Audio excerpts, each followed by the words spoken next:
Hey everyone, you've made it to week 2. Yay!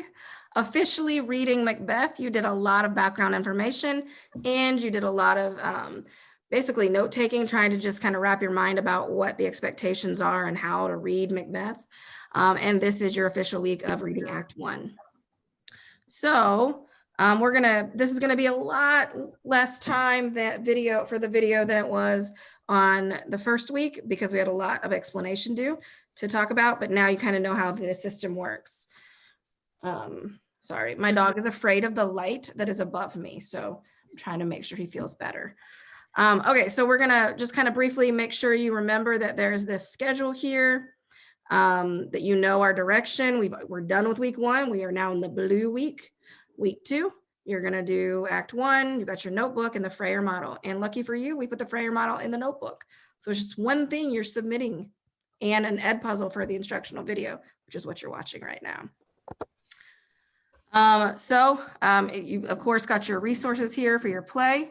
And then we've got our learning targets. So Ms. Worth, if you want to start with the learning targets. So our learning targets this week say I can cite strong and thorough evidence to support the analysis of what a text explicitly says, as well as inferences drawn from a text.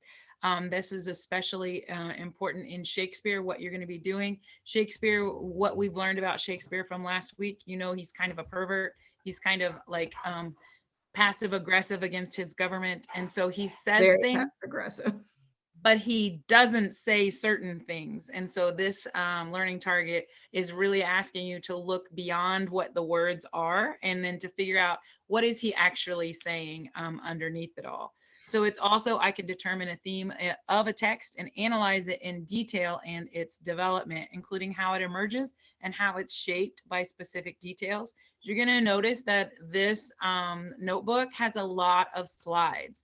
Most of the slides are going to deal with this learning target because it's not only that you can determine a theme, but if you look at it, it says and analyze in detail its development. When you're baking a cake, it just doesn't become a cake because you bought the box of cake mix. What you have to do is you have to go through that process. You have to add the eggs, add the flour. You have to turn on the oven. You have to wait. You have to be quiet so it doesn't fall. There are a lot of steps involved before you get that cake mix to turn into a cake. And that's why there's a lot of slides in this, is because we're watching the development of that theme. So there's little steps along the way. And your last one is I can analyze how complex characters develop over the course of a text, interact with other characters, and help advance the plot and develop the theme. A character just isn't pulled out of a hat. A character is developed. They have motivation, they have actions, they have thoughts. Just because they're not on the stage doesn't mean that they're not thinking something behind the stage. Shakespeare uses them to fight off of each other, to build on each other, and to push that theme. He's trying to say something in how they interact. And so we need to pay attention to the things that they say to each other and then the things that they say to themselves. and the things that they do. Additionally, honors, you're going to have the same 3 targets, but you are also going to have a 4th target in which you are going to show me, you're going to practice identifying and analyzing a text for its rhetorical situation. Last week, you took notes over rhetorical situation. We're looking at rhetoric in Shakespeare. And so you kind of dipped your feet into that and to figure out what it is. And now we're practicing. So there's going to be a section where you're going to look at a specific soliloquy of Macbeth in Act 1, Scene 7. And you're also going to look at a little excerpt of Trump's speech and you're going to compare. I'm going to plead the 5th and not talk about similarities. There may be some similarities. And so remember, we're looking at rhetoric. I think, and in general, we'll ultimately get there too, but we're really looking at why Macbeth, because there are a lot of things that he talks about and it's happening in today's government. And as citizens, we got to know, we got to be able to read between the lines. And that's really what we're trying to get you to do. If you think about the real reason why we read Shakespeare.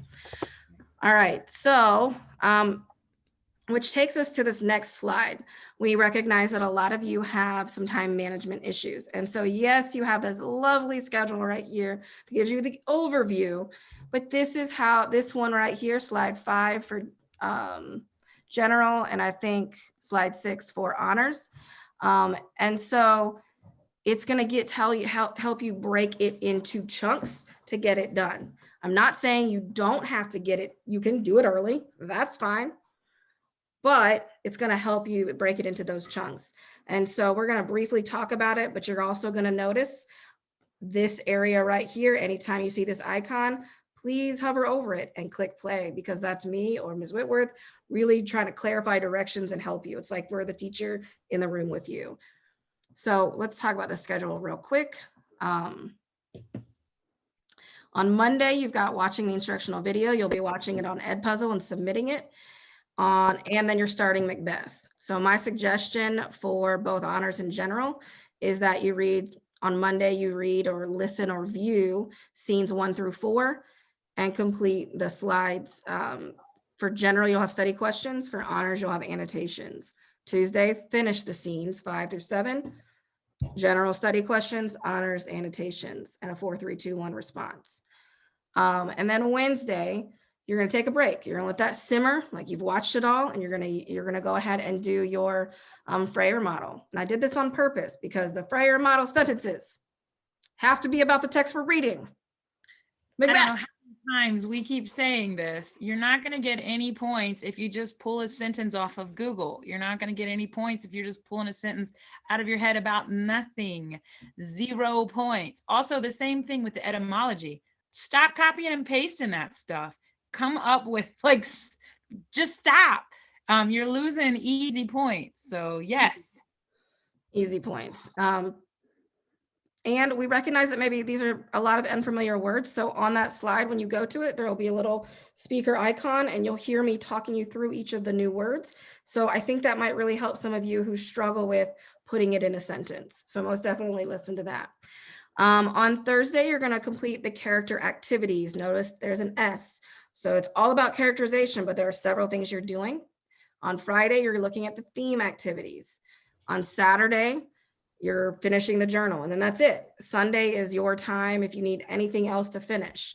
It's a little different for honors. Sunday, you're going to do, or one of these days, you're going to have a rhetoric. You'll have to complete the rhetoric section because you have that additional thing.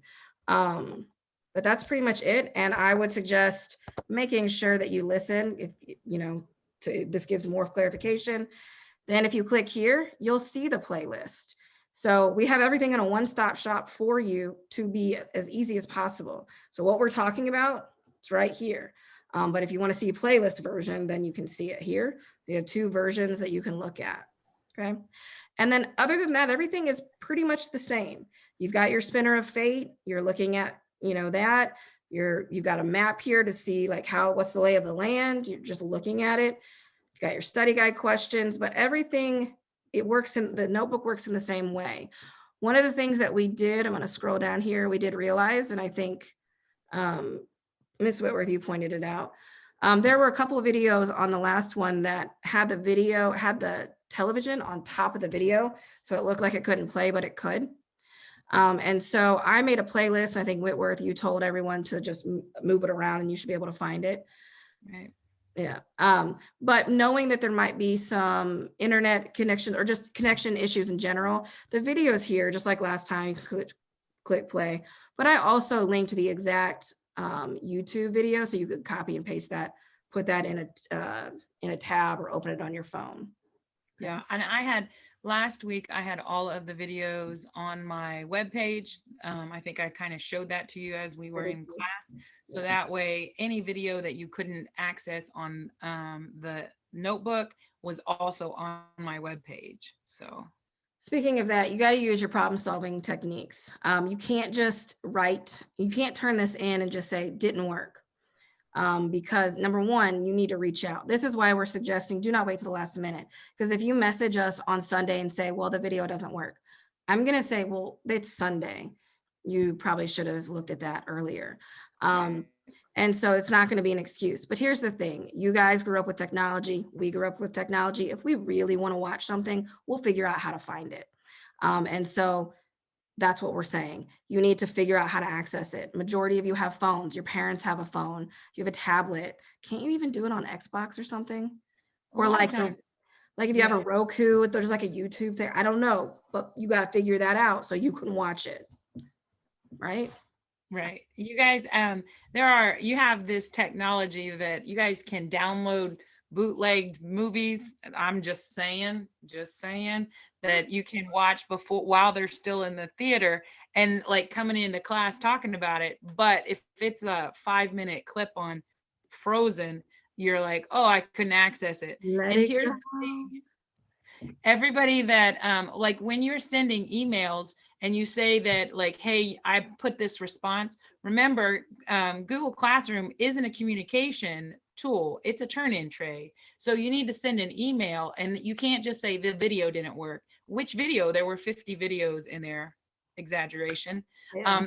Which video didn't work? And just what Ms. Cockcroft said, if it's due on Sunday and you're emailing me on Sunday to say that the video didn't work, you have no guarantee that I am sitting at my computer doing work, because we still have, it's like I still have a job. And then after the job is done, there are things out of our control that we're not sitting at our computers all the time.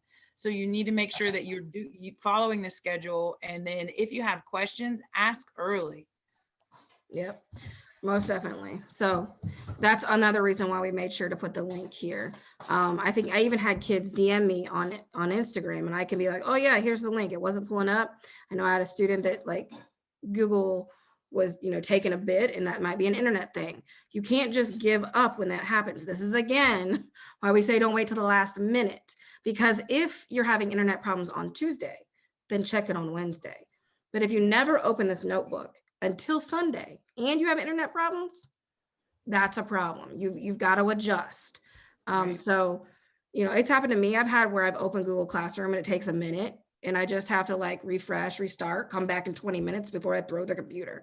So use your resources. Right. I think that's pretty much it. Again, please be on the lookout for these little gray spots. If you're ever struggling, it's me. Either I'm giving you hints, I might be going over the directions and clarifying. So use that. That's a resource. So don't email me and say, I don't know how to do a Frayer model. And Michael, can you please shut your door? Don't be overwhelmed with the number of slides, because this is a perfect example right here.